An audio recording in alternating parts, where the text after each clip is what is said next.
Greetings Mavericks and new viewers.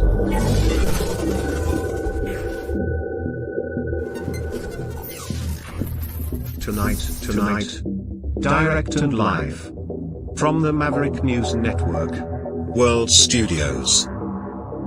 This is Maverick News with Rick Walker.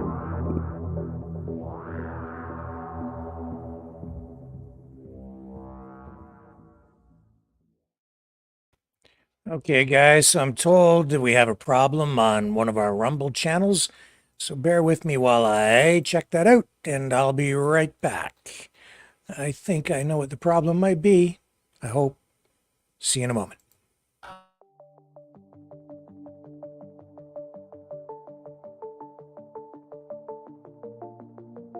Greetings brave Mavericks. Our quest for truth continues. We go beyond fake news. Together we expose propaganda. Together we pull others out of rabbit holes. We are Maverick thinkers.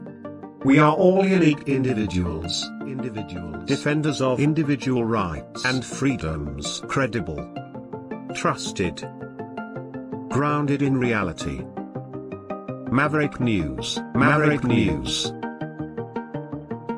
defending free speech, Donate at freedomreporters.com. Do it now. Tomorrow may be too late. Maverick News. The world is watching.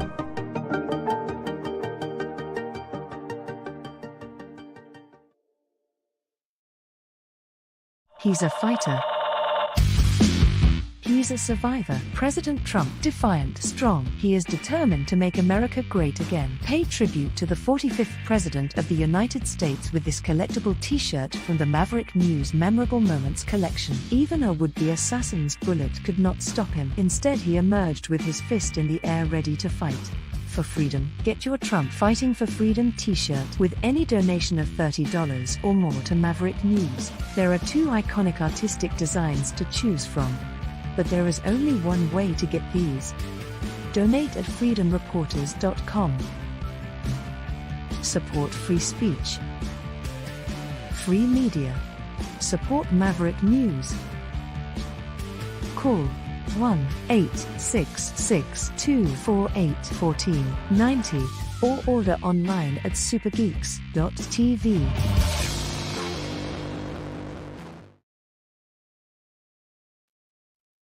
All right. I think we're running on all the channels. I'm just going to check back in the chat here. Over on the main Rumble channel. I don't understand. It says, people are telling me we're not running on Rumble 1 while they chat with me in Rumble 1. Doesn't make sense. But is that because the video is not running? This makes no sense to me. Okay, look, I'm going to take another shot at this. Hang on. I don't understand all these technical problems with Rumble.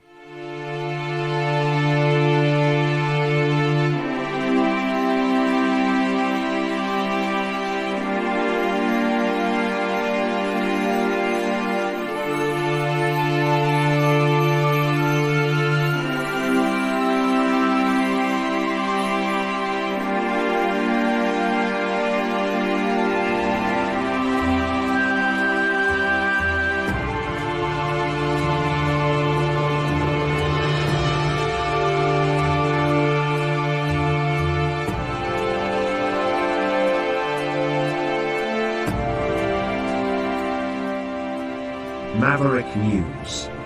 The world is watching.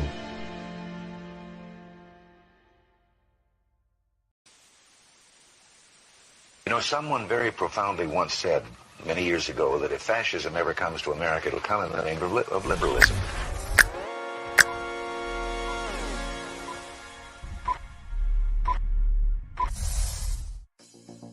Well, I think it's time we ask ourselves if we still know the freedoms that were intended for us by the Founding Fathers.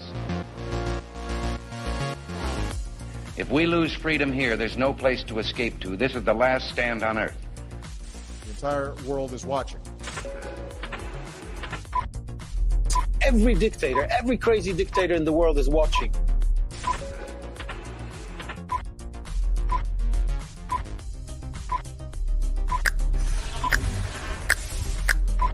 The world is watching. On TV, the entire world is watching. On social media.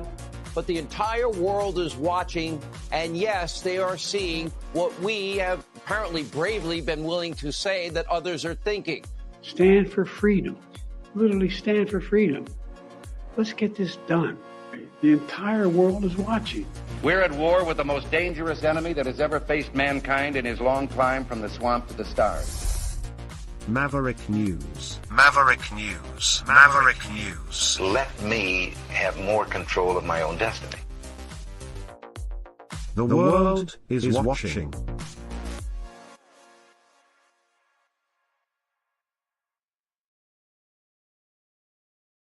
Okay, I got it fixed. So, we're running on all channels now. All eyes are on politics and these wars. Globally, we have exploding pagers, walkie-talkies, other electronic devices affecting, targeting Hezzbollah operatives.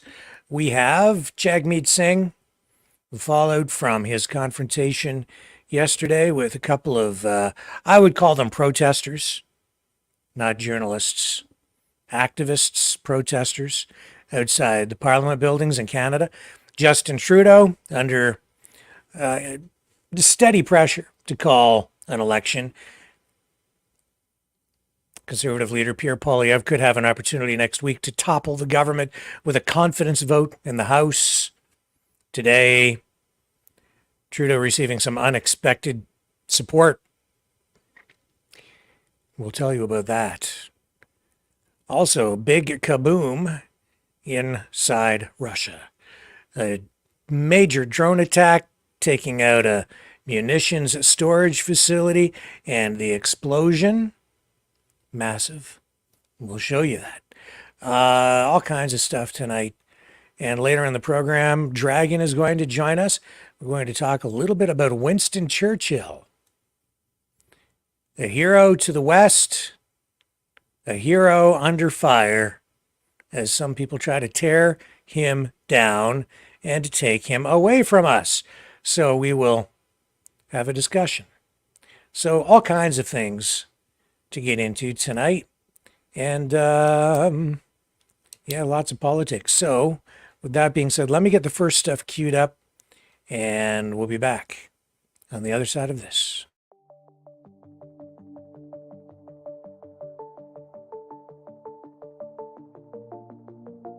Greetings, brave Mavericks. Our quest for truth continues. We go beyond fake news.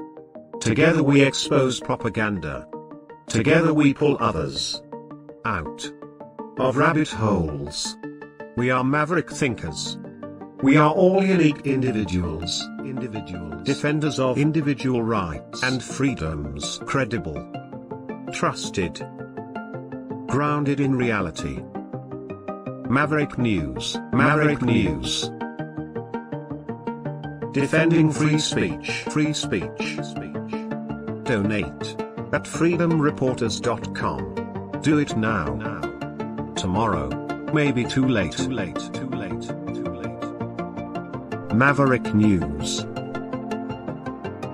The world is watching.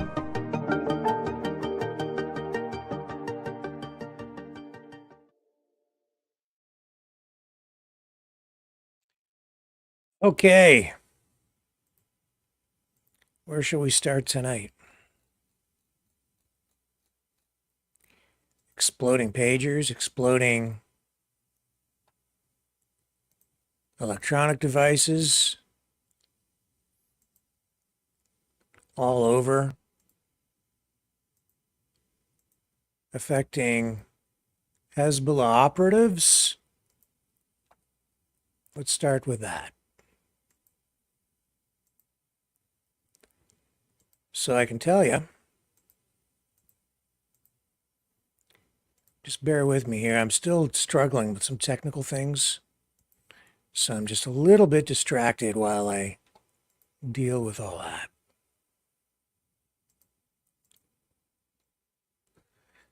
Oh, man.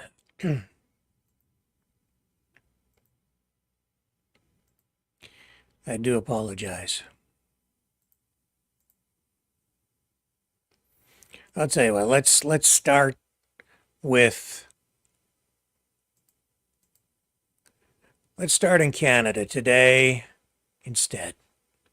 Because I know that, well, we're based in Canada and everybody here has their eyes on the prize. Pierre Poilievre back in the House today in opposition to the Prime Minister, Justin Trudeau. Next week will be there will be an opportunity for a confidence vote.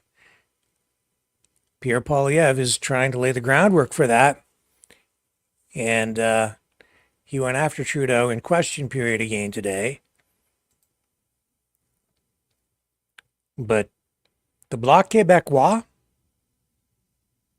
they say they are going to continue to support the government, that they will vote in confidence of the government, not no confidence next week, if that vote takes place. But here's the exchange.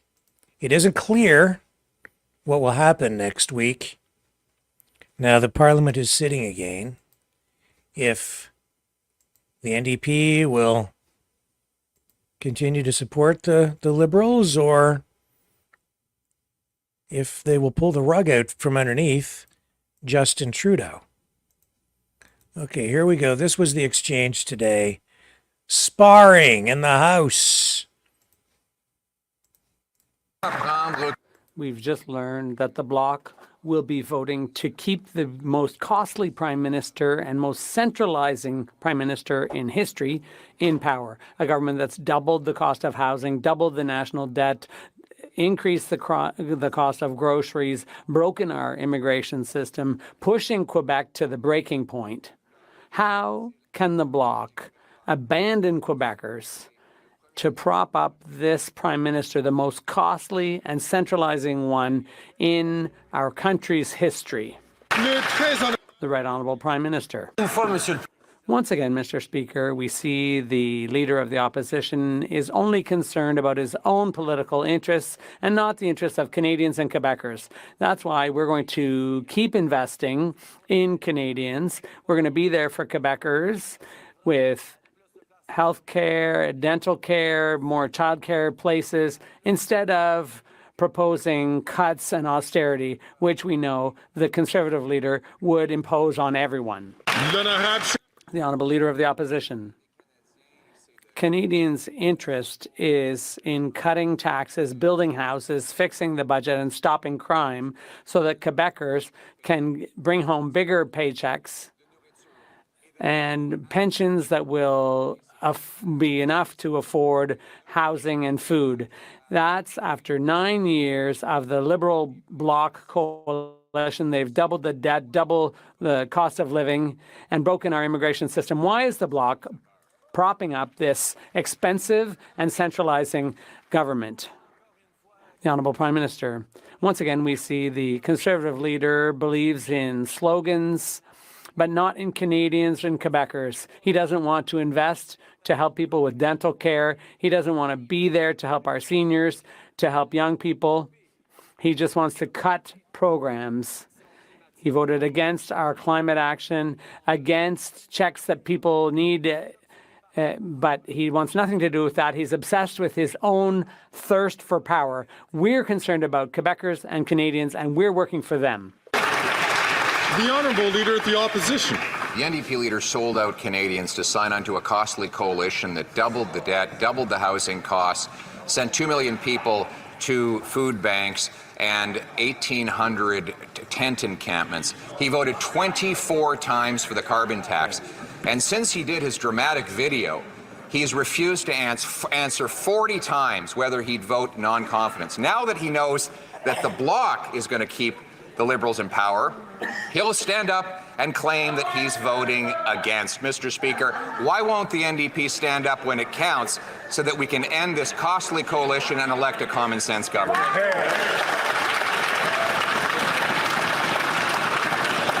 Before the Prime Minister takes a crowd, I'm going to ask the honourable member from New Westminster, Burnaby, please, to only take the microphone when his voice is recognized. The Right Honourable Prime Minister. Mr. Speaker, once again, we see that the Leader of the Opposition enjoys his political games, enjoys chasing after his own political interests, and has not a second to care for Canadians' interests. He's actually in a bad mood because inflation has come down for Canadians. He doesn't care about their interests. That's why we're going to continue to deliver for Canadians. We're going to continue to step up with investments that are going to support Canadians, fight climate change, and build a brighter future for everyone. The Honourable Leader of the Opposition. Mr. Speaker, after 9 years of this costly NDP carbon tax coalition, what's happened? What's up? Taxes up, costs up, crimes up, time's up. What Canadians need is hope. By choosing a common sense government that axes taxes, builds homes, fixes the budget, and stops the crime so they can earn powerful paychecks and pensions that buy affordable food, gas, and homes in safe neighborhoods protected by a strong military. Why can't we bring it home now? The Right Honourable Prime Minister. Speaker, that little performance shows just how much the Leader of the Opposition loves his slogans, but actually doesn't put forward any. I'm going to ask, as I'd asked a previous member before, to please not take the floor unless they're recognized. I'm going to ask all members, please, to allow the member to. I'll ask Prime Minister, Right Honourable Prime Minister, to start from the top. Boy, Mr. Speaker, point out the performance of the Leader of the Opposition, and his colleagues get all upset because they know that he doesn't actually care about Canadians. He doesn't care about the programs we're delivering. He doesn't care about stepping up to support Canadians. He's actually in a bad mood because inflation has come down to 2%, Mr. Speaker, and it ruins his little just inflation slogan. He is so upset because he's cared about his own interests and not the interests of Canadians. We're going to stay focused on the things that matter for people while he spins little rhymes and tosses out his slogans. We'll take this seriously like we always have.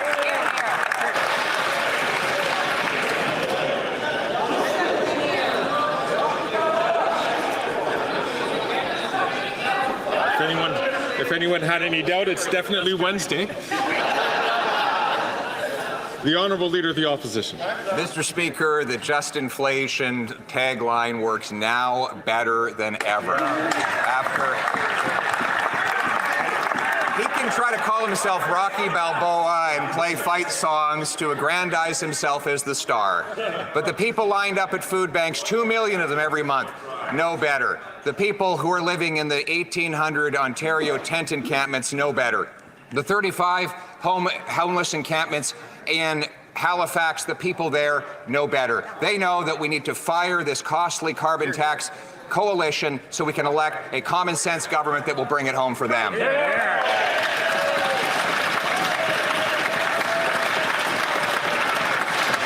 The Right Honourable Prime Minister. Speaker, he sure loves to declaim about vulnerable people and perform his empathetic supposed concern. But the reality is he is using vulnerable people for his own political gains. If he actually cared about people, he wouldn't have voted against dental care for 700,000 seniors. He wouldn't have voted against a school food policy that's helping families with $800 worth of groceries a year. He's not making the investments in Canadians. He wants to cut programs, make Canadians suffer, so he can sit in the big chair.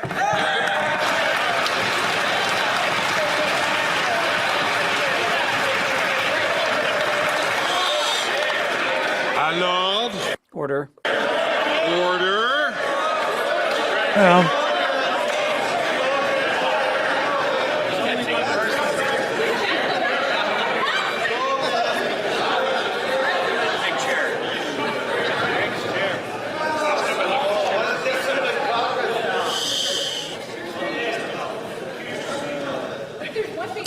Then I have the honourable member for Belleuil-Chambly.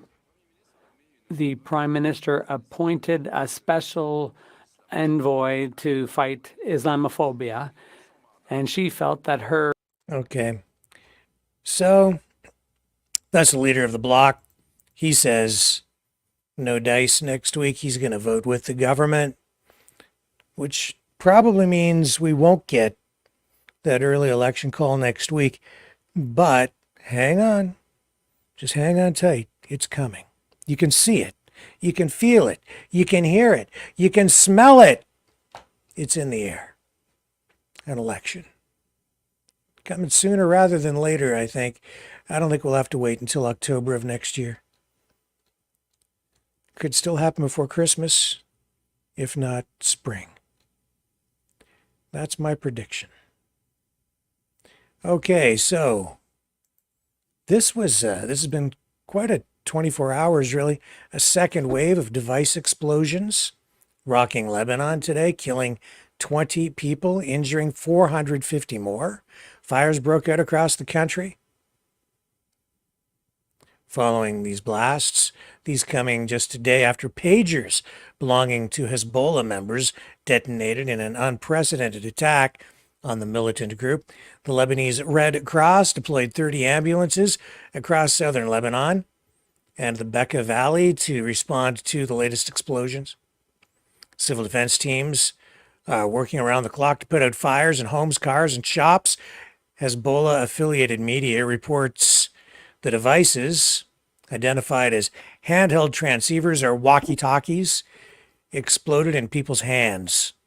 Lebanon's telecommunications ministry confirmed the devices as ICOM V82s, saying they were not purchased through official channels. ICOM, the manufacturer, has not commented, but their website warns that counterfeit versions of these models are widely available. On Tuesday, a similar attack killed 12 Hezzbollah members and injured nearly 3,000 others. 2 U.S. officials say Israel was behind the attack, although Israel has not claimed responsibility. Israeli Defense Minister Yoav Gallant said the country is now entering a new phase in its conflict with Hezzbollah as the Northern Front becomes a central focus. Interesting, I came across this video, which I'm going to run for you, of this young lady. Let me just see if I can find it for you. Here it is here. And I'm going to comment a little bit on this because it's interesting how people perceive the same events in completely different ways. She's upset that these Hezzbollah operatives have been targeted, of course, viewed by others as terrorists. And listen to the way she speaks. She's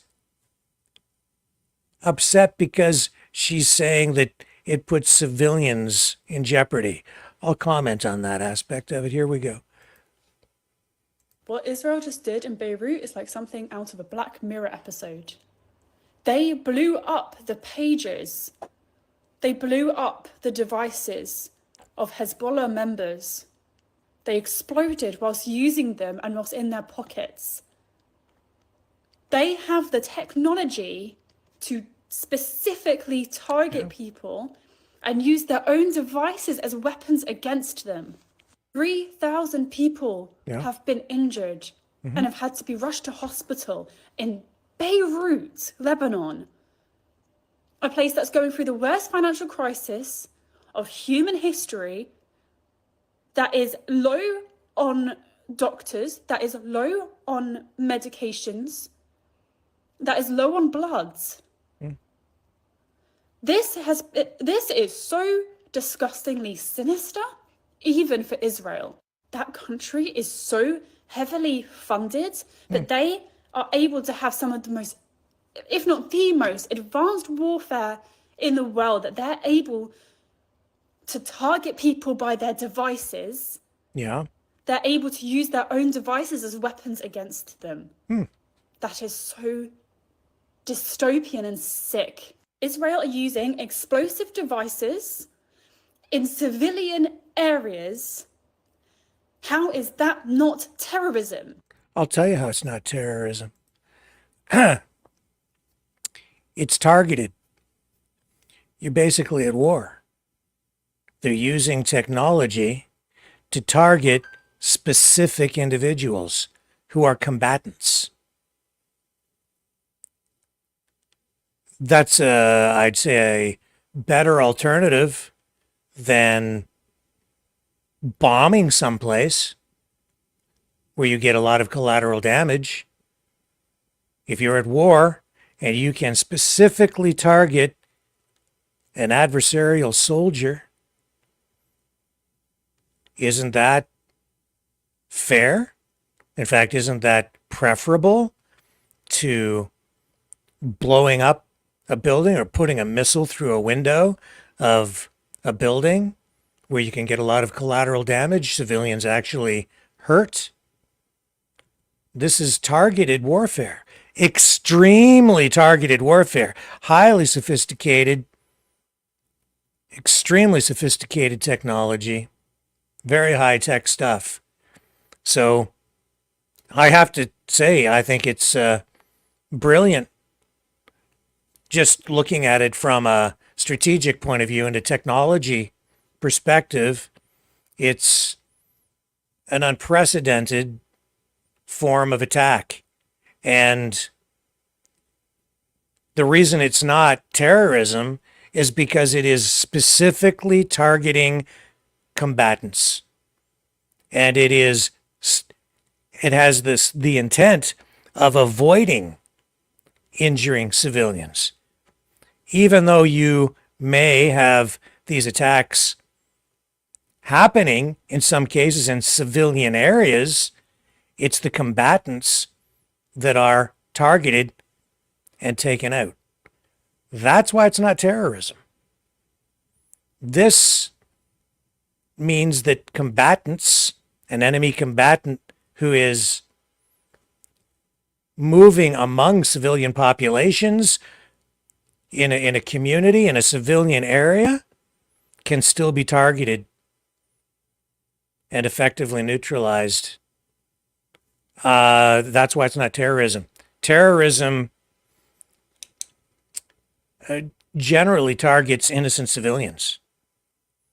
You know, you go and have someone who, a suicide bomber run into a theater and detonate an explosive device, killing a lot of civilians, thus spreading terror among the population in general. That's terrorism. This was a very targeted, high-tech attack specifically aimed at Hezzbollah operatives. Children were amongst those injured. More children injured or worse, killed at the hands of Israel. Is this self-defense? Is this Israel having the right to... Really? How many children were killed? I don't know. Let's look that up. I'm going to check on that.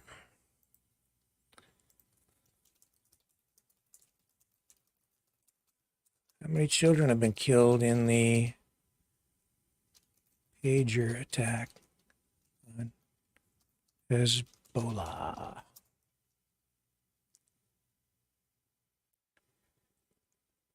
One child was killed in the initial pager attacks, a 9-year-old girl. That's the most up-to-date information. One child killed. And that's too many, for sure. To defend themselves by blowing up civilians' phones in the street as they're shopping, as they're picking up their kids from school? They're not civilians. Is that self-defense?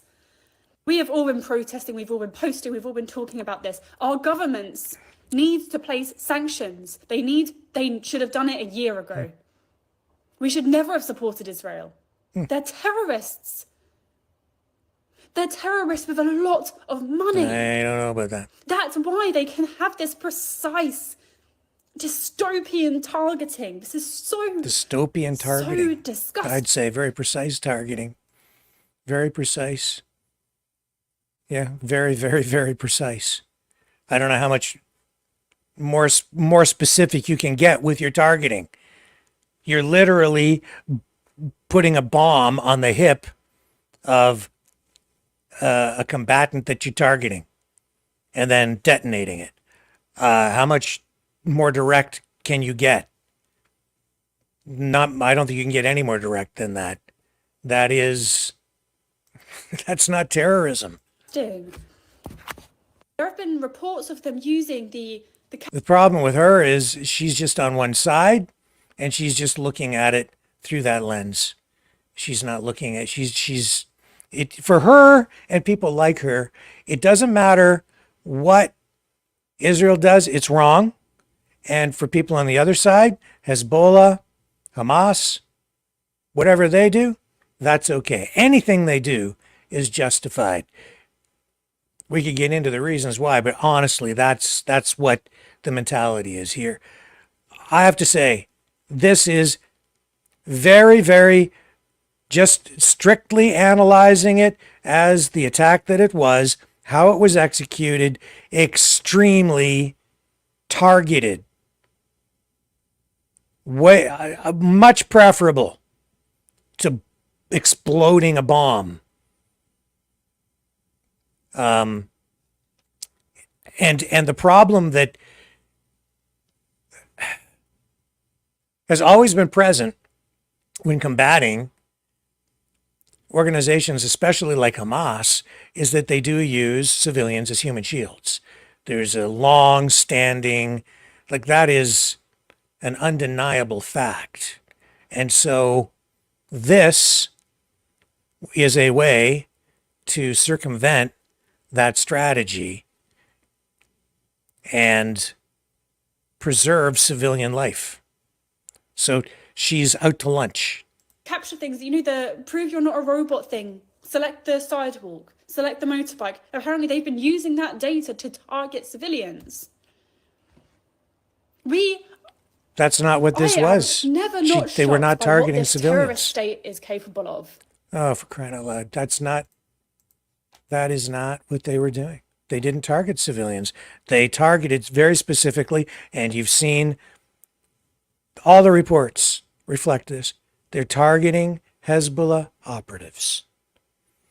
Obviously, the United States saying they had nothing to do with it because they don't want the blowback from it, because it doesn't look like they had anything to do with it. This was Israel. They haven't claimed responsibility for it, but it's pretty clear who would be behind it. I'm just telling you the way it is. And then today, more of it. It happened yesterday. We got more of it today. Walkie-talkies, other electronic devices, I'm told even some cars blew up today. But these are very specific, very targeted attacks. Warfare is different these days. It's not like it was. It has evolved. You have drone warfare, you have information warfare, cyber warfare. This takes cyber warfare to a whole new level because it turns cyber warfare into a form of kinetic warfare where they can target computers, vehicles, all kinds of electronic and electrical devices and make them blow up. Unbelievable. I'm told there is a lawsuit that has been launched by the manufacturer of those pagers against Israel for, I think, because of the damage this may have done to the brand name of the pager, the kind of pager that it is. But the company yesterday saying that they really didn't manufacture them. The ones that went to Hezzbollah in that order came from, off the top of my head, it was outsourced to a company in Europe, Budapest, I believe. Is that right?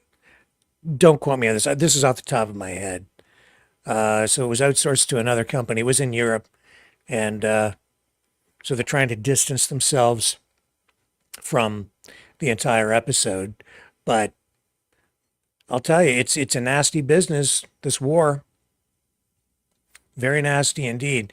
And now you see the capabilities that are out there for some military operations. Israel, very high tech. Extremely high tech. This was an attack that was months in the making. And it still isn't even entirely clear to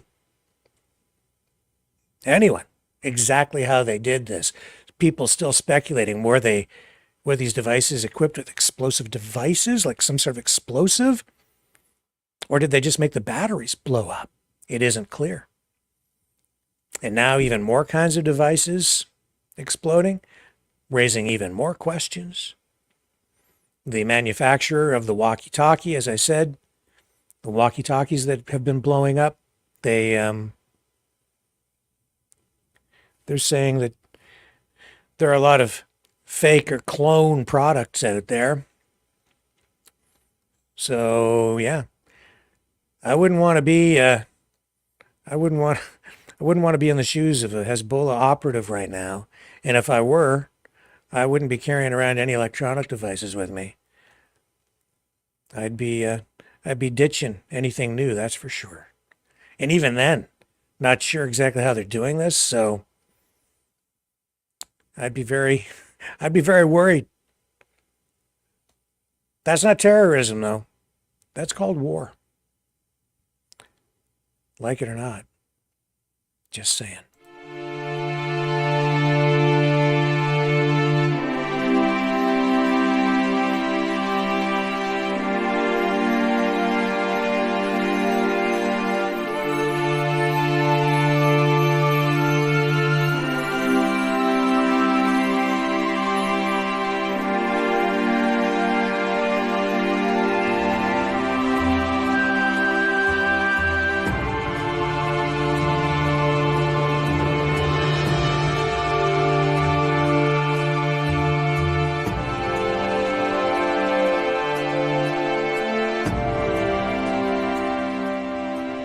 Maverick News. The world is watching.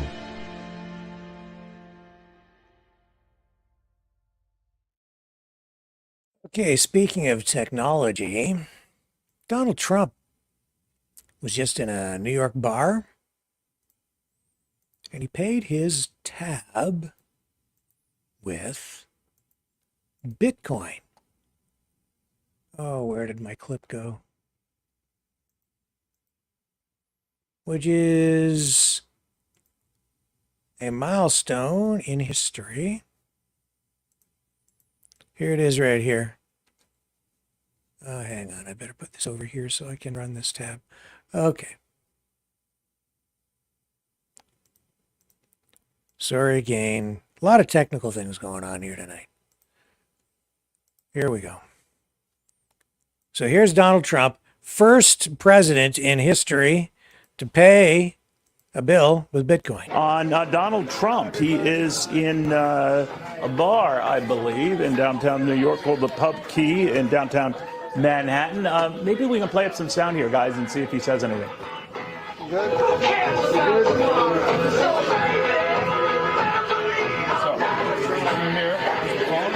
Scan this QR code here with this phone if you want to take that from them.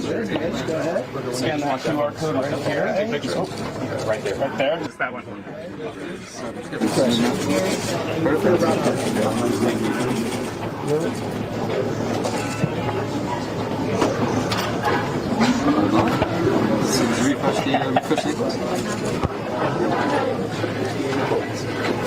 Slight technical difficulty. All right. And fantastic, it went through.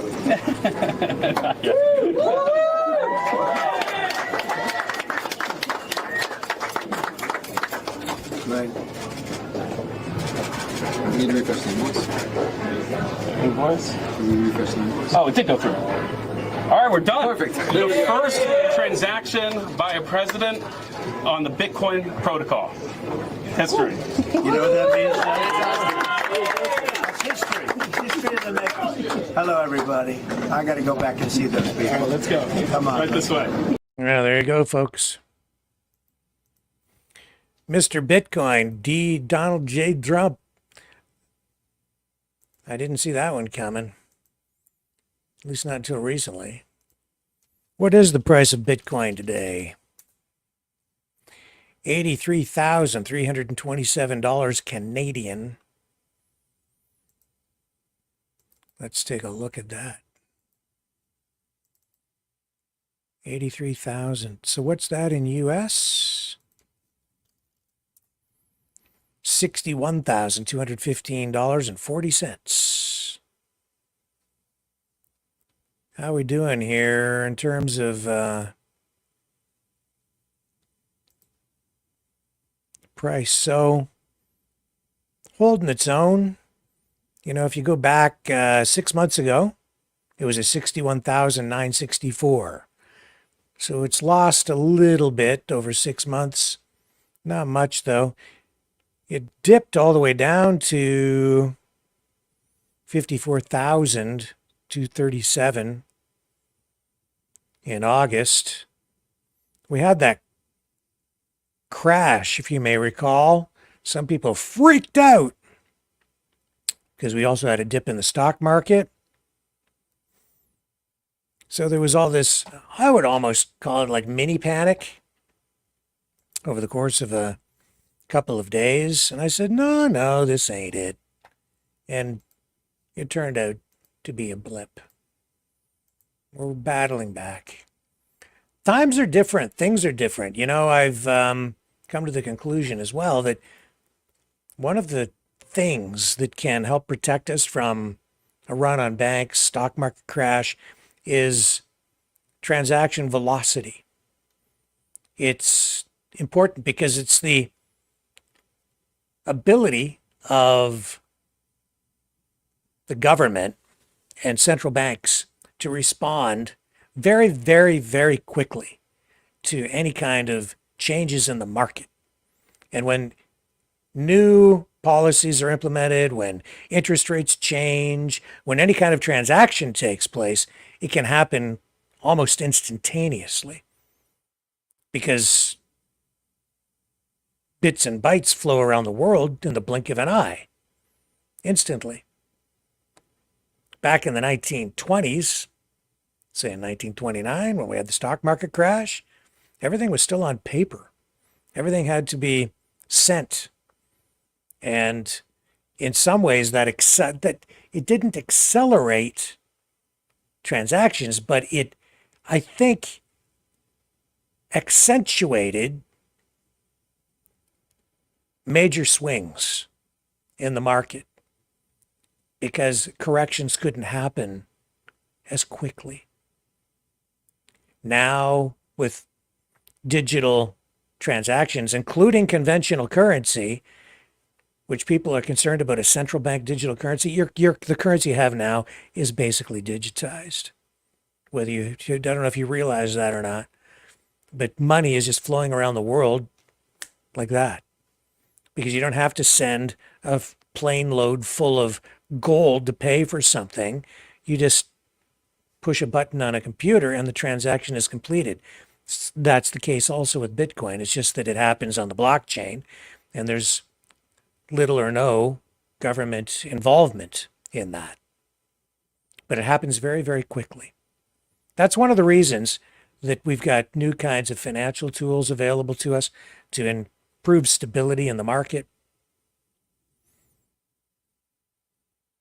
and help manage inflation. And today, we saw the Fed cut the interest rate in the U.S., the Federal Reserve lowering its key interest rate by 0.5 percentage point.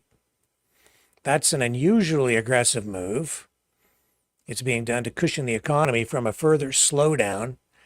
Obviously, a lot of concerns about that. Yes, too much debt. Yes, too much money printing. But the central bank noted job gains had slowed while inflation had made further progress toward its 2% goal. You heard Freeland and Trudeau today talking about inflation in Canada coming down to 2%. Now, I don't really buy that. but inflation has come down a lot over the last quarter. That's not to, and it needs to stay down in order to provide stability. If you can get to 2% inflation, that is stable economic growth with just the right amount, theoretically, of inflation built into the system to make the entire monetary system stable. And then, of course, the currency over time becomes revalued, you see. But the inflation happens at a rate where people don't get hurt because the growth and the profits and so on that people make from engaging in work and adding value and productivity to the economy offsets the inflation at 2%. So today, the Federal Reserve Chair, Jay Powell, says the labor market and the economy in general remains in what he calls solid shape. I would say the economy is not in very good shape. He's trying to put a positive spin on it, but we are battling back after the pandemic. Too much inflation for too long, too much money printing, too much quantitative easing. It has resulted in massive inflation over the last few years, and it is good to see the numbers coming down. That being said, I think it's pretty clear we still need a change in government, a change in direction with the economy, less regulation, lower taxes, but I always advocate for that, and more emphasis on the free market. That is what will get us back to prosperity and bring production back home. Donald Trump talking a lot about that at his rallies, talking about imposing tariffs on China in order to protect the steel, aluminum, and electric vehicle startups, the auto industry in general. We saw him talking about it again just last night. What else do we have for you today? Okay, so we already showed you Trump and his Bitcoin. And we've got that. Oh, yes. This out of Ohio, Springfield. Big protest there. And again, this is the strangest election ever. Haitian protesters, also in Uniondale, New York, gathered to protest today against Donald Trump because of his claims about Haitians eating pets in Springfield, Ohio. This is just the strangest thing. I never thought I'd be sitting here saying, and then protesters were upset because one of the presidential candidates said that they eat cats and dogs. But here we are. And that's exactly what their banners say. It says that we don't eat pets, we vote. This is from Freedom News. Sense of dignity. Stand up. That's right. Because we are here calling on all Haitians with any sense of dignity. Stand up. That's right. Against. And vote for Kamala Harris. Because hate has no place on Long Island. Hate has no place in New York. And hate has no place in American hearts. We stand united. Yeah, you said it's until November, but we will bring this country to a different direction, and we hope that the Haitian community leads the way. And that's wrong. We don't eat the dogs and we don't eat the cats. We're going to vote and we're going to win because we do not eat the pets. This is so weird. We don't. It's that this is just the immigration, racism fight framed in a new way. That's what it is. We don't eat the pets. We don't eat the cats. We don't eat dogs. We do no more hate, but we hate Donald Trump. It's so freaking weird. But hey, Kamala Harris She primed us for this, didn't she? I mean, the whole Democrat machine. What was the word that they rolled out to launch their Kamala campaign? Weird. No more hate! No more hate! No more hate! No more hate! No more hate! No more hate! No more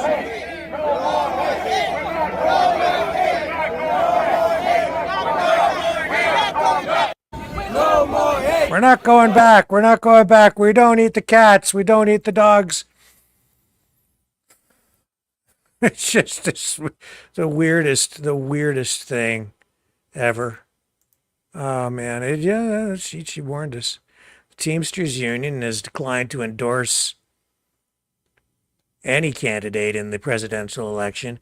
You know, we saw during the RNC convention, the president of the Teamsters, Sean O'Brien, speak at the convention. That was different. That's never happened. But there he was up on the stage speaking. But the union has actually come away from that and meetings with Trump. And previously they met with Joe Biden. Now they've met 2 days ago with Kamala Harris. And today the Teamsters coming out and saying they are not actually endorsing any candidate. No formal endorsement.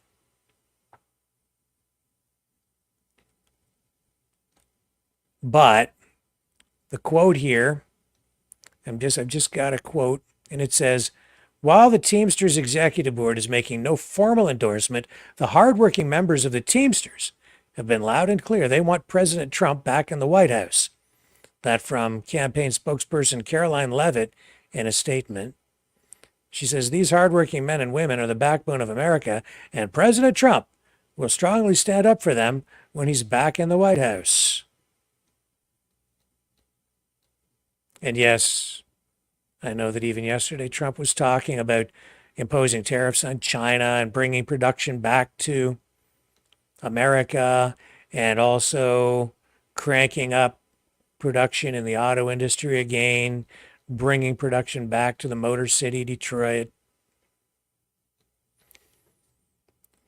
And everything has changed, right? The Democrats, traditionally the party of working people, and now Trump, with his populist politics, really scooping up, I think, a lot of that traditional Democrat base support. Times they have changed. Also, thank you everybody for the positive feedback on the music that we created here.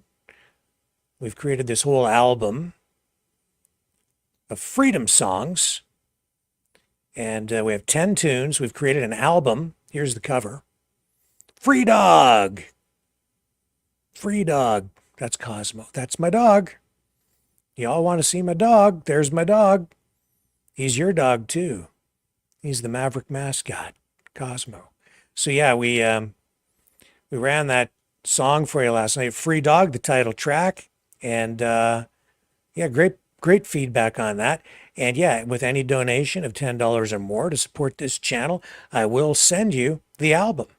I'll send you all 10 tunes, all 10 freedom tunes that we've produced here.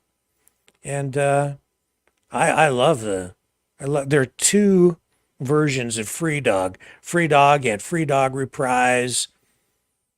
And I'm glad you guys really liked it. I love the thing. I think it's fun. I'm going to run it for you again right here, right now. And then on the other side, we're going to come back and speak with Dragon about Winston Churchill, an iconic Western political and social hero who is under fire. But Dragon's been doing some research, and he's going to tell us why we still have a lot of reasons to be proud of Winston Churchill. But first, here it is. Here's Free Dog. And I hope you like.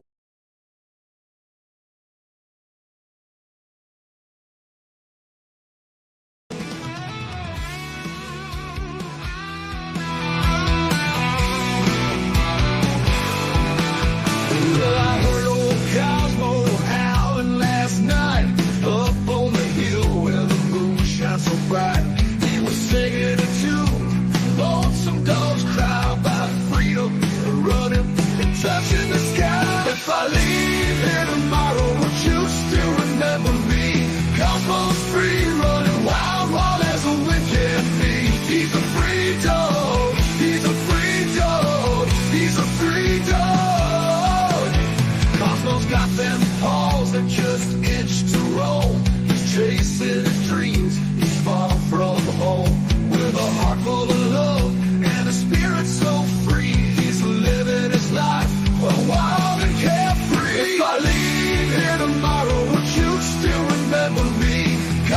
Cosmo's free, running wild, wild as the wind can be. He's a free dog. He's a free dog. He's a free dog. He's got the stars in his eyes, the wind in his fur, a tail that wags like it's never heard of a bird. Cosmo's on a journey. He's got no chains. He's running through fields, breaking all the lanes.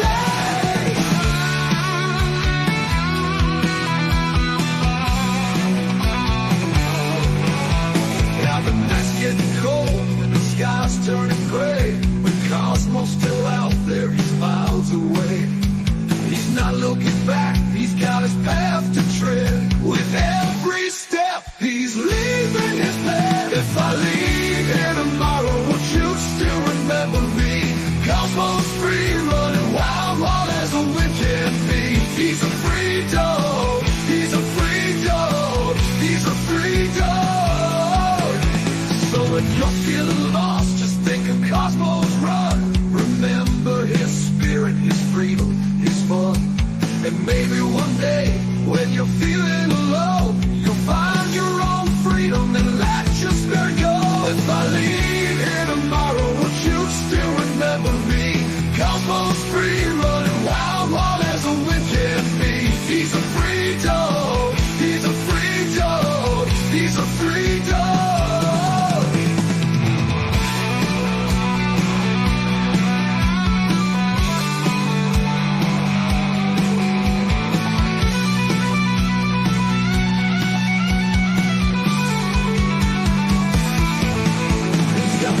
In his eyes, the wind in his fur, a tail that wags like it's never heard of a bird, a heart full of love and a spirit so free. He's living his life wild and carefree. He's got the stars in his eyes, the wind in his fur, a tail that wags like it's never heard a bird. Cosmo's on a journey, he's got no chains. He's running through the fields, breaking all the lanes.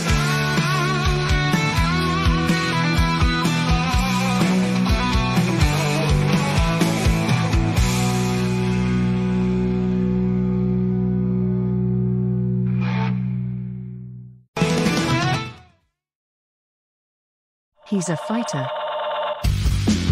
He's a survivor. President Trump, defiant, strong. He is determined to make America great again. Pay tribute to the 45th President of the United States with this collectible t-shirt from the Maverick News Memorable Moments collection. Even a would-be assassin's bullet could not stop him. Instead, he emerged with his fist in the air ready to fight.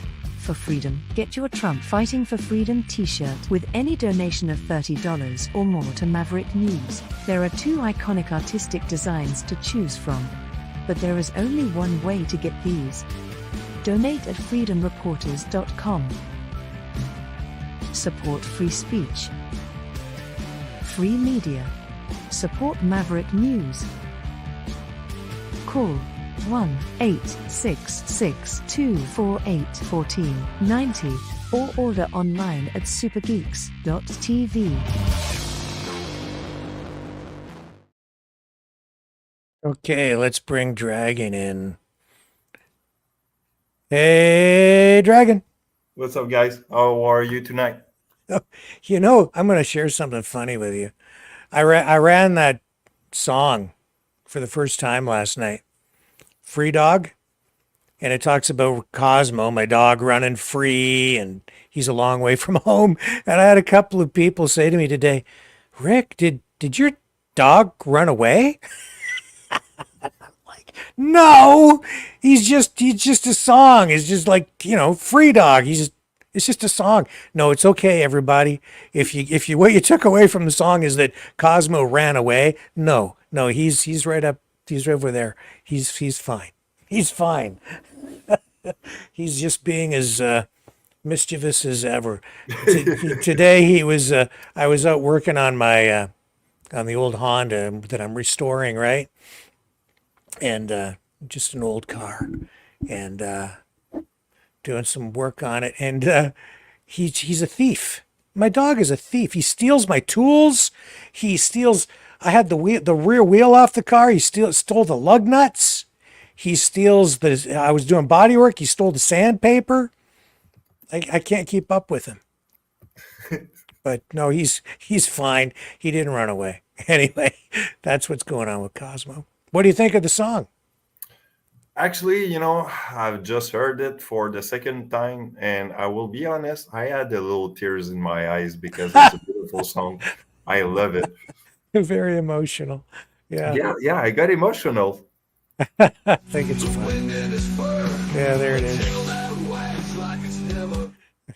Well, I think it's fitting that I start real quick with a beautiful quote of our friend and beloved Churchill, Winston Churchill. Winston Churchill.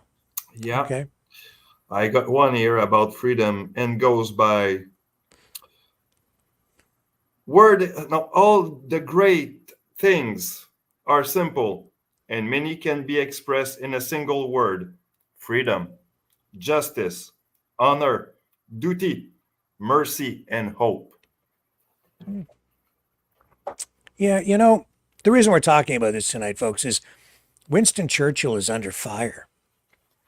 And it's this time, this attempt or this effort to steal another hero of the West from us, another symbol of pride, is coming from a very unexpected place.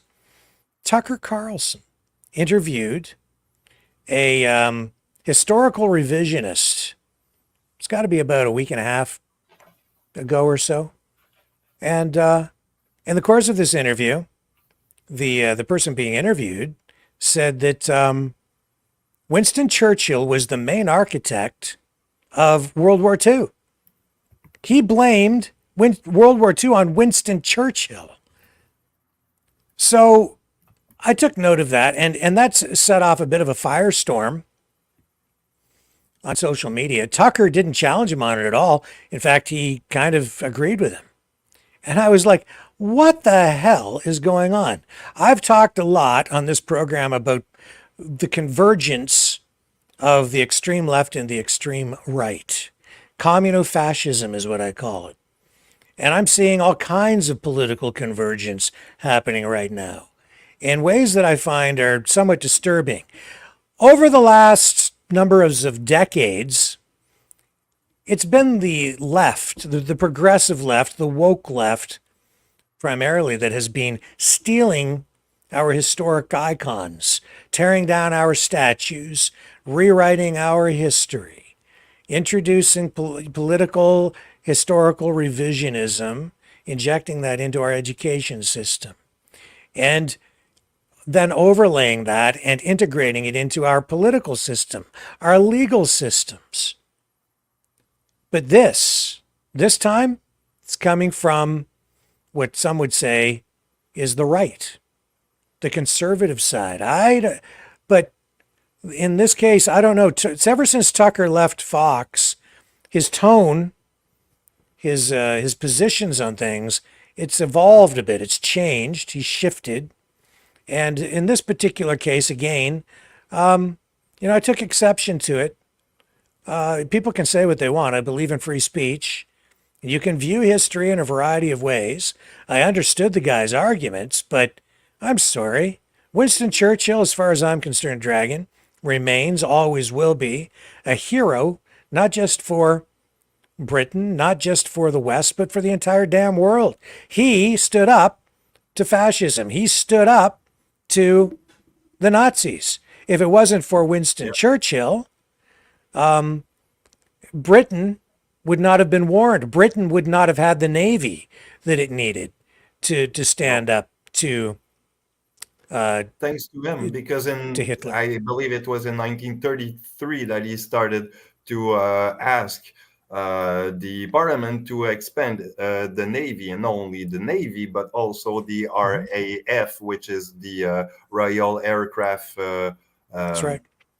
So basically, he was asking for expand the army, and notably also the Navy, because at the point where in 1930, just till 1938, you had a lot of ship made by the German that was kind of breaking the Versailles Treaty.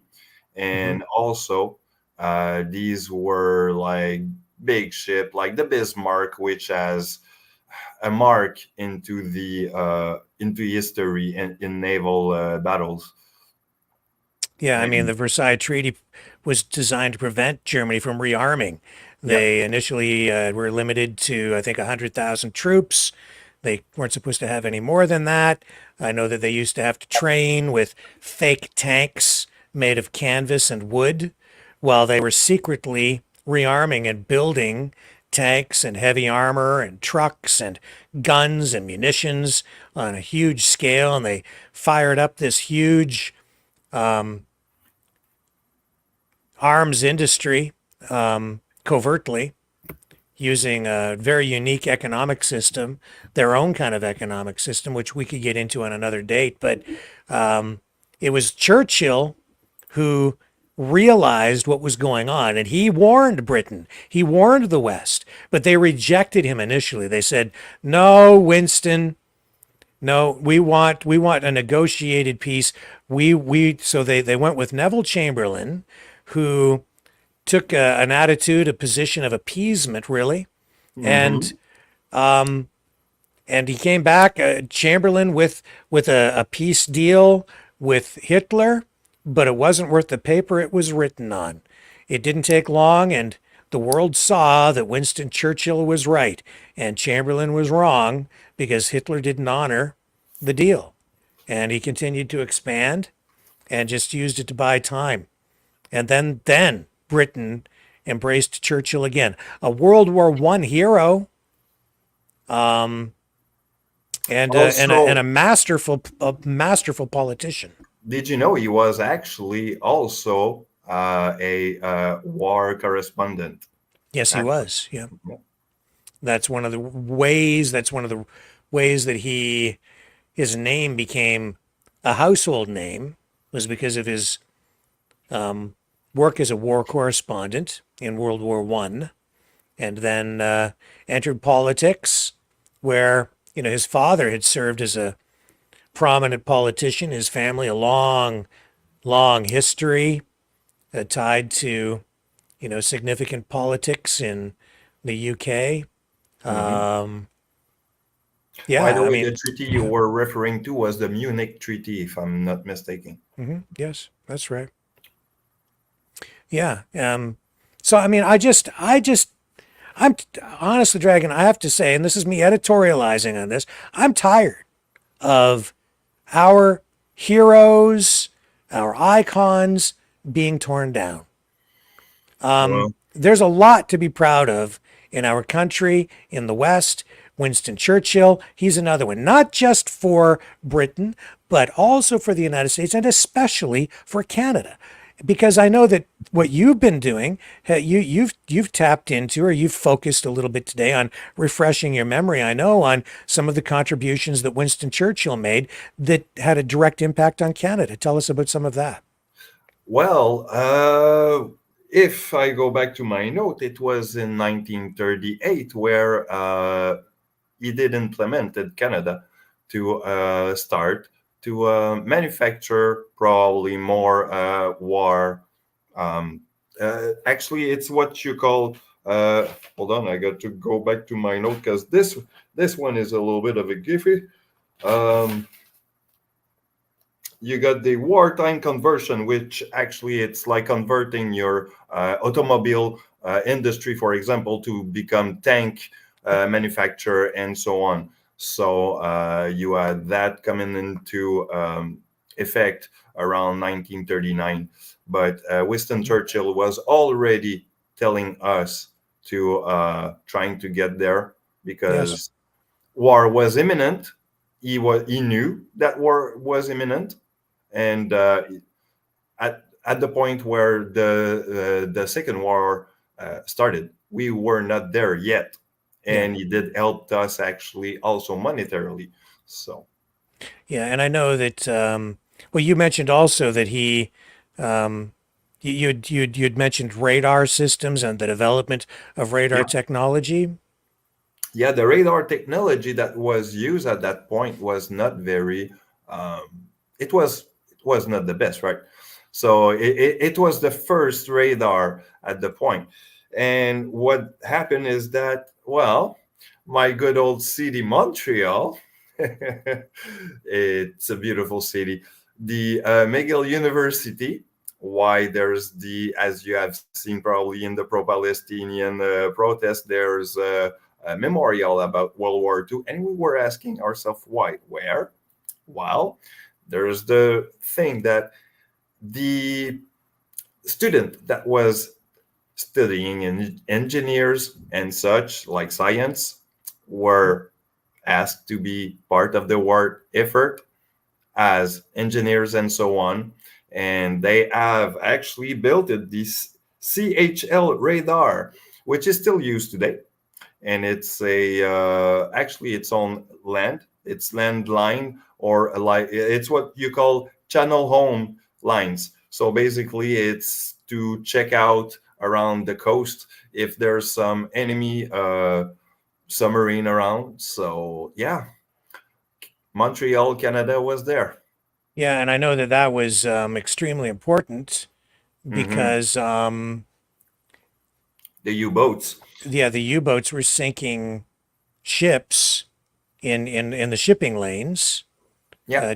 Which was one of the things that led to the involvement of the United States and Canada in World War II, because the U-boats were sinking both, well, any ship actually, even Just just imagine. merchant ships, passenger ships. They were just sinking anything in those channels, and the Nazis at the time justified it by saying that we declare this a war zone, and any ship traveling in these waters is therefore a legitimate target.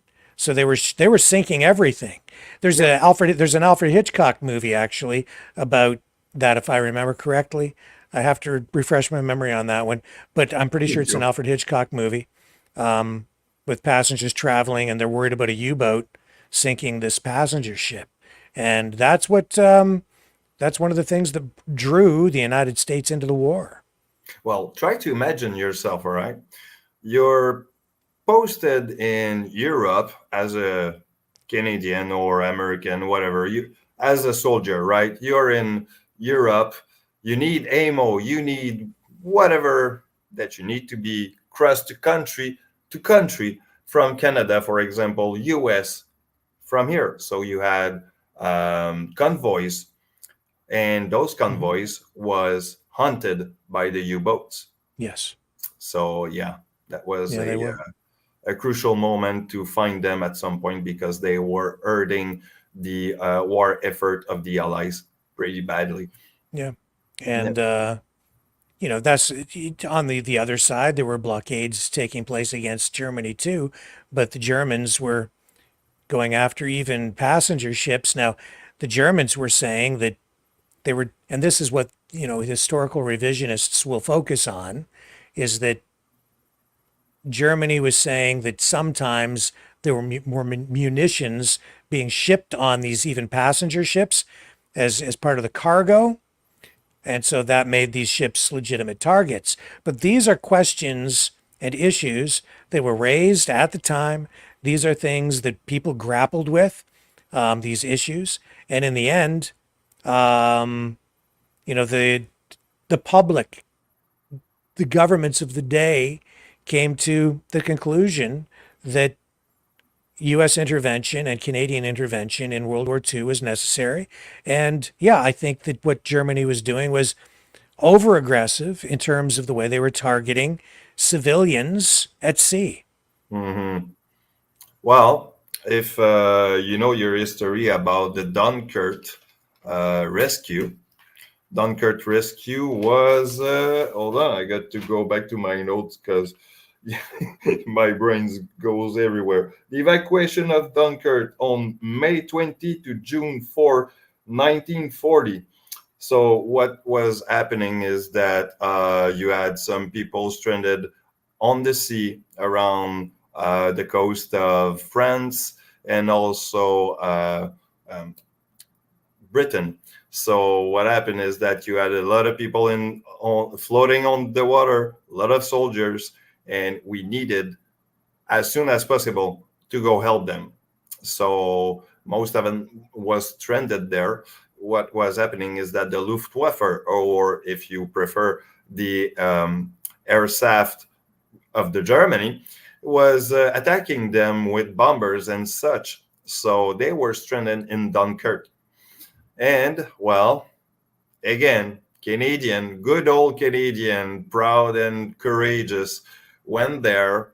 Some were civilian in boats like fisher boats or cargo boat of all kind, even yacht, went there to grab as much people they could.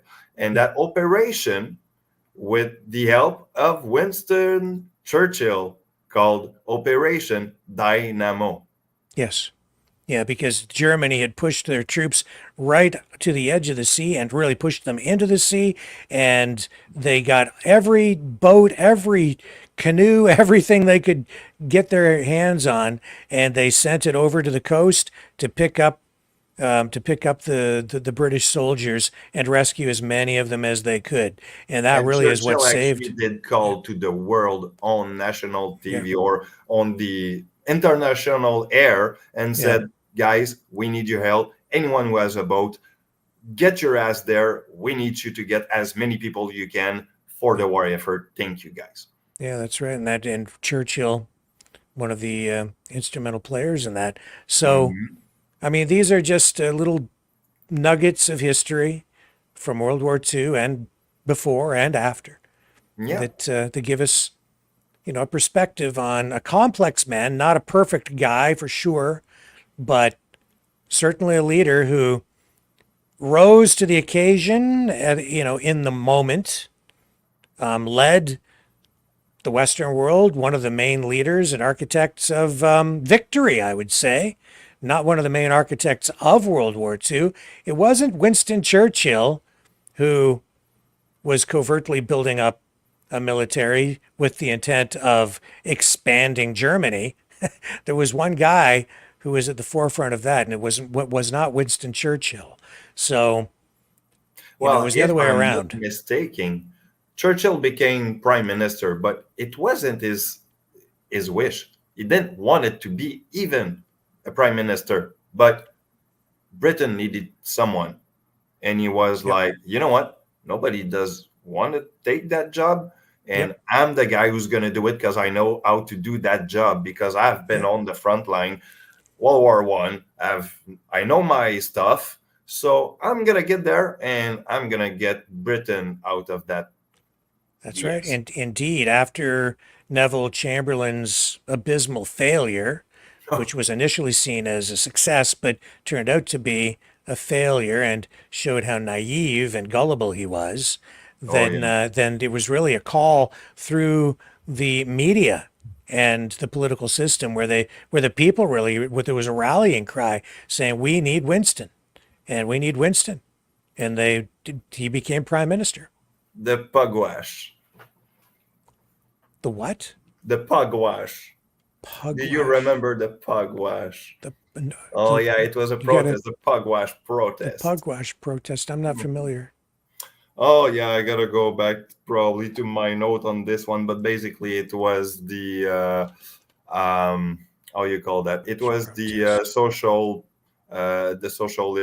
with basically Churchill and the people that was rallying behind Churchill because of his, he was for the people, So as a conservative. I know there was a rallying cry for him and to campaign to get him to take that job, and away he went. And we were better off for it. Fortunate that we had someone like that to rally the troops, so to speak. Mm-hmm. So, and then just recently, ironically, we saw that stolen historic photograph of Winston Churchill from that historic hotel in Ottawa in Canada returned. Mhm. And that was just within the last week and a half. So that was pretty cool too. So very timely to be talking about this here tonight. Winston Churchill. Yeah. A great hero, I a think. great hero. A great hero. Yeah, I think we should have more discussions like this, moving ahead, where we focus on some of the important figures from our past who continue to influence everything going on today. People who really truly are heroes of freedom. I Heroes of freedom. always love history, and I think it's in my ball game. We can do that once in a while and find ourselves a little subject and go along with it. Awesome. With that, Dragon, I'm going to wrap up with you tonight, and All right. I thank you, sir, for sharing that research with us here tonight. Winston Churchill, a great Canadian, a great American, a great world, a great British hero. And if I may, I will editorialize on this one, but if it wouldn't be from Churchill, the world today would be German, and probably, well, it would have been the consequences of the Germany winning on the World War II. So. Indeed, indeed. Thank you, sir. We'll be right back, folks.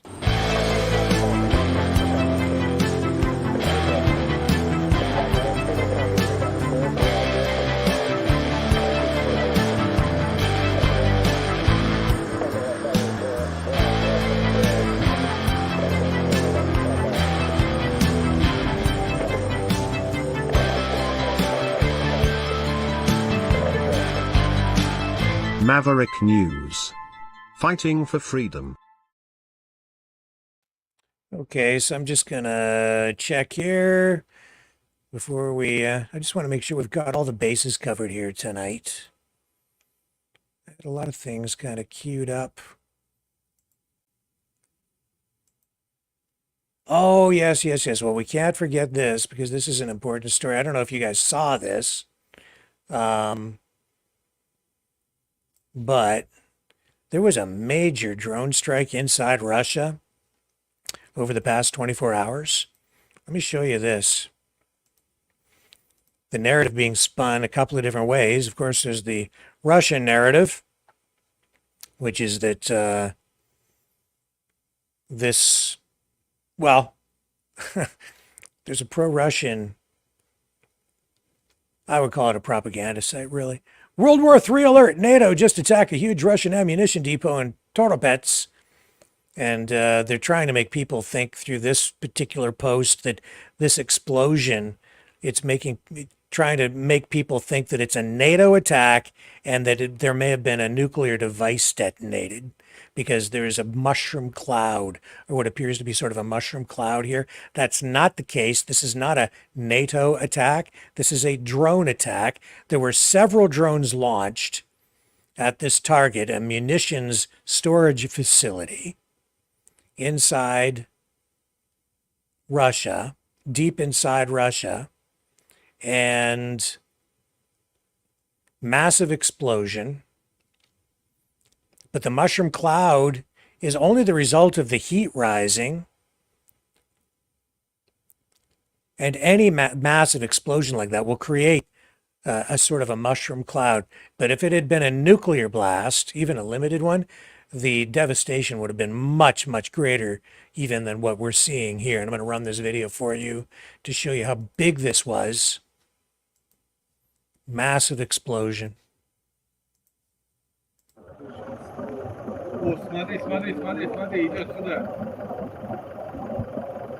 Huge. Look at that.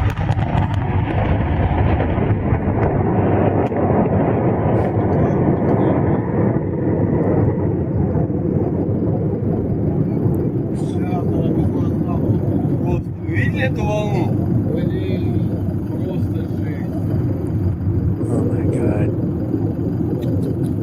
And look at the smoke and the way the light catches it, almost like there's some devil rising up with wings.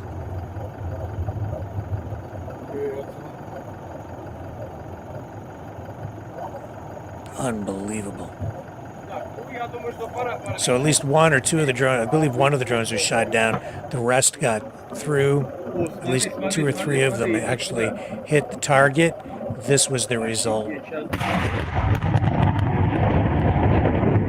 Light travels faster than sound. So you see the explosion before you hear it because of the distance.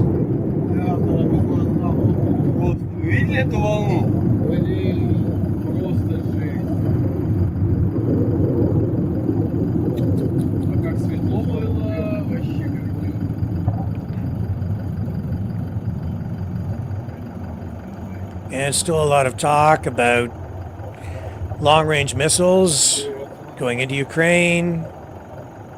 Putin's warning threat to the West, saying if those long-range missiles are used, it will be the equivalent of a declaration of war by NATO against Russia.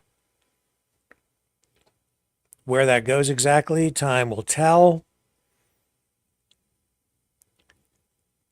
Things with the strategy of putting the long-range missiles into Ukraine appears to be developing. It's a developing story. The commentary on it has been dialed back a little bit over the last 2 or 3 days, but there's still been a lot of commentary on, when I say comments, I mean comments coming from the US, from NATO countries. So I don't know. A lot of people very, very worried about it, yet at the same time, these attacks inside Russia changing the game quite a bit. And NATO giving the green light on, to Ukraine to launch some of these attacks.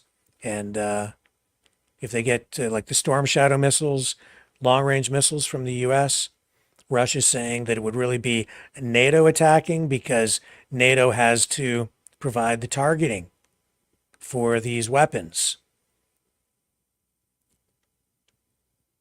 And so they say it's really NATO attacking, not Ukraine.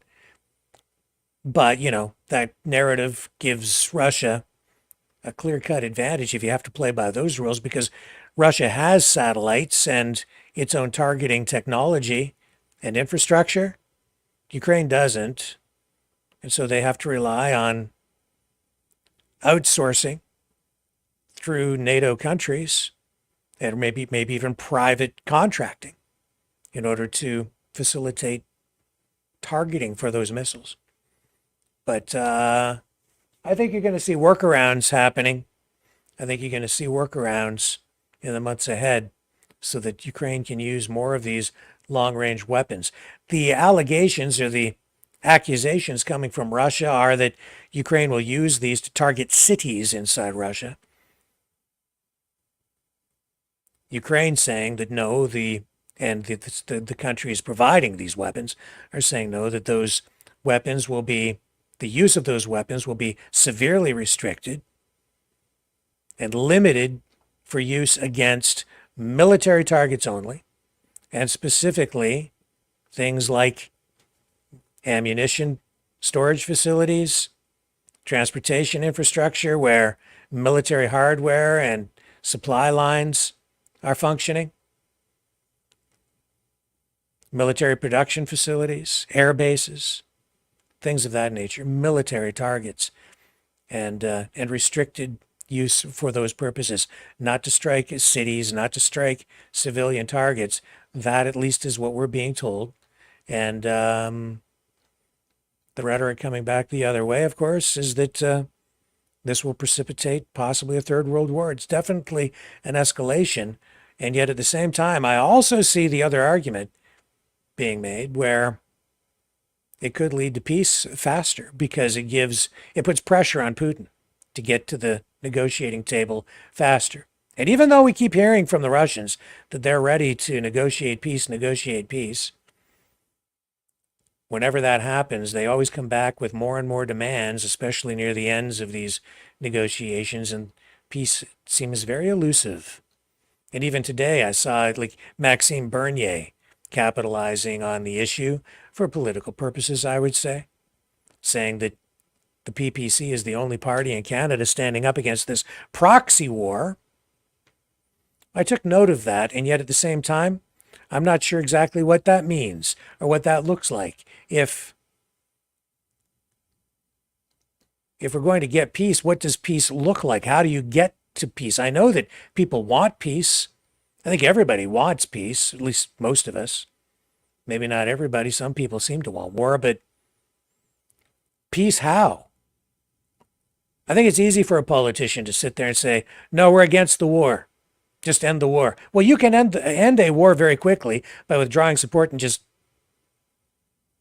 giving up, surrendering, turning over people that you've made promises to so that they can be slaughtered. There's that. There's always that. No, you have to get to a peace deal in a reasonable way,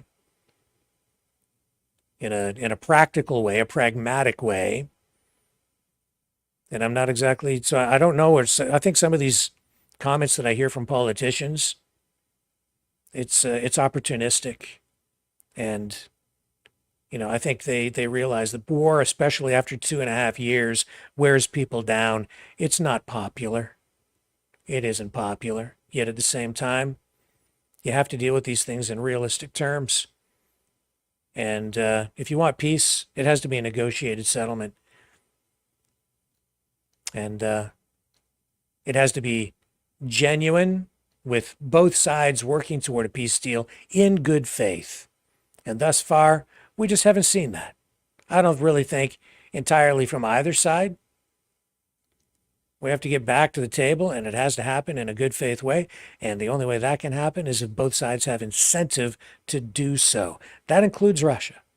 If Russia doesn't have any incentive to get to the table, if it's no big deal to Russia, if there's no serious existential threat to their country or to the power that they hold, then there's not much incentive there. But if there is, and this exerts a lot more pressure, and if you really look at it and analyze it, yeah, these attacks inside Russia, people don't like that. Now people inside Russia have a lot more to be worried about, and the pressure from the people always matters. Pressure from the people and the oligarchs all around Putin. They want to make money. They want prosperity and stability. What you saw right there inside Russia's borders, that's not stability. That's a problem. That's a problem for Putin and the people of Russia. Huge problem. That's incentive to bring the war to a conclusion. As much as the sabers are rattling, there's also some quaking in the knees. I think people on both sides are afraid. Hopefully cooler heads prevail and we get back to peace. Pray for it. We need it. I'm confident we'll get there. I'm actually more confident now. Other people are really, really, really worried about nuclear holocaust. I'm less worried about it right now, to be quite honest. I think that what we're seeing happen might actually lead to peace faster. I'm just crossing my fingers and hoping I'm right. It's not an easy thing. If you want to support the channel, you can do so at freedomreporters.com. And again, any donation of $10 or more, and I will email you the entire Free Dog album with 10 inspirational freedom songs. Title track, Free Dog. And you can also support us if you are so inclined, if you like the work we do here, at maverickdonations.com. That's the Give, Send, Go link. Great organization, Christian-based, super friendly people over there. Just fantastic. So $10 or more, and I'll send you that album. If you donate $30 or more, and you want a t-shirt, I can send you a t-shirt. I can do that. And just let me know when you make the donation what size you need. You can have it in any color you want as long as it's black. And I'd be happy to send that along. And with that, I am going to leave you tonight again with the second version of Free Dog. Free Dog Reprise. And again, 10 songs on the album. I'll share some of the other tunes with you in the nights ahead. But this is a lot of fun. So I hope you like it. Thank you guys for joining me here tonight. Huge thank you to Dragon. A big shout out to him for doing that research into Winston Churchill. And be proud. Keep fighting for freedom. Love you guys. See you tomorrow night, 7 p.m. Eastern Standard Time on the flip side.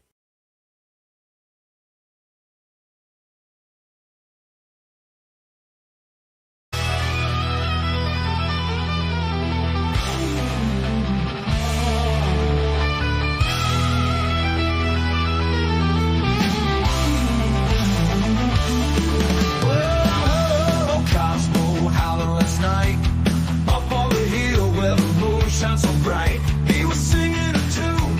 A lonesome dog's cry about freedom and running and touching the sky. If I leave here tomorrow, would you still remember me? Cosmos free, running wild, wild as the wind can be. He's a free dog. He's a free dog. He's a free dog.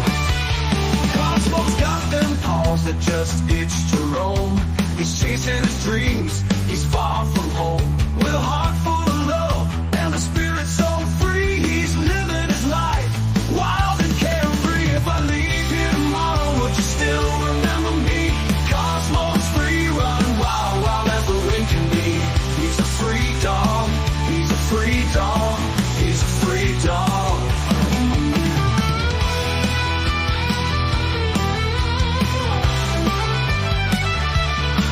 He's got the stars in his eyes, the wind in his fur, a tail that wags like it's never heard of a blur. Cosmos on a journey, he's got no chains.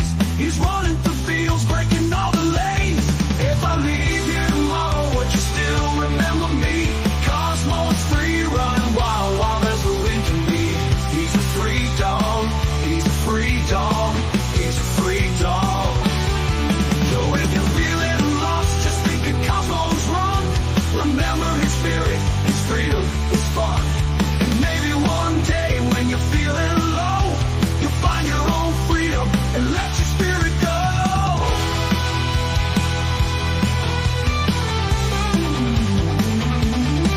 If I leave here tomorrow, would you still remember me? Cosmos free, running wild, wild as the wind can be. He's a free dog. He's a free dog. He's a free dog.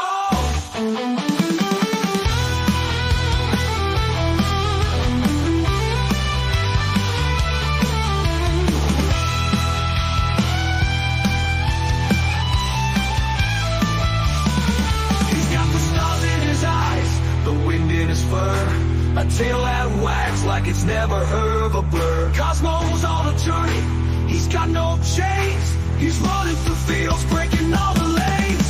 He's got the stars in his eyes, the wind in his fur. A tail that wags like it's never heard of a blur. Cosmos on a journey, he's got no chains. He's running through fields, breaking all the lanes.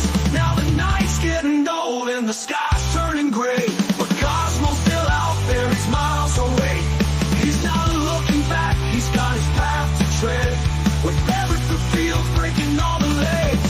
If I leave here tomorrow, would you still remember me? Cosmos free, running wild, wild as the wind can be. He's a free dog. He's a free dog. He's a free dog.